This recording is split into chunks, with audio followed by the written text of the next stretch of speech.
अखन अहाँ सब सुन रहल छी मैथिली एक्सप्रेस की शानदार प्रस्तुति।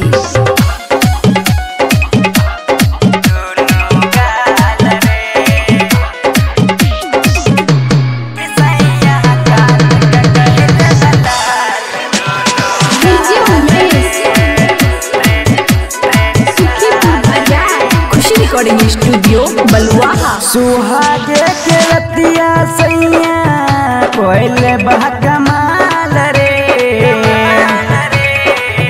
सुहागे के रतिया सैया कोयले बह कमाल रे, कि सैया काट के कहले बलाल दोनों गाल रे, कि सैया काट के कहले बलाल दोनों गाल रे।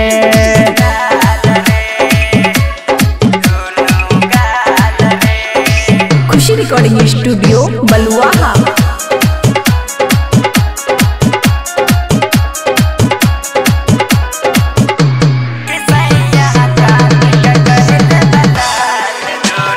Music by DJ Umesh, Shukipur बाजार। सैया हमार बाटे बड़ी रसीला, कैले वाला हंगा का गीला रे, रे सखी ढोरी के चट चट कोयले बापीला, दैया का दिल है बढ़ीला रे। हम नाही जननी बलमा मिल तो जपाल रे, हम नाही जननी बलमा मिल तो जपाल रे, कि सैया काट के कहले बलाल दोनों गाल रे, कि सैया काट के कहले बलाल दोनों गाल रे। खुशी रिकॉर्डिंग स्टूडियो बलुआ।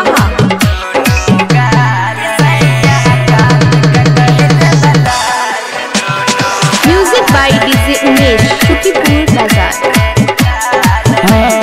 दैया पे चढ़ के उमर ले बधाका, तोड़ ले बसाया के टाका रे,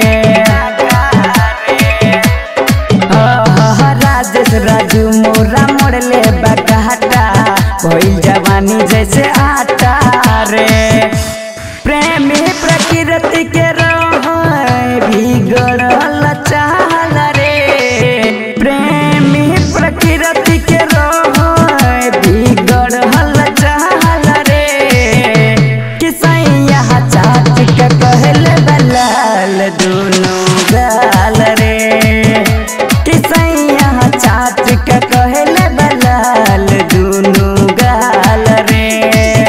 सुहागे के रतिया सैया कोयले बहक महल रे, कि सैया काट के कहले बलाल दोनों गाल रे, कि सैया काट के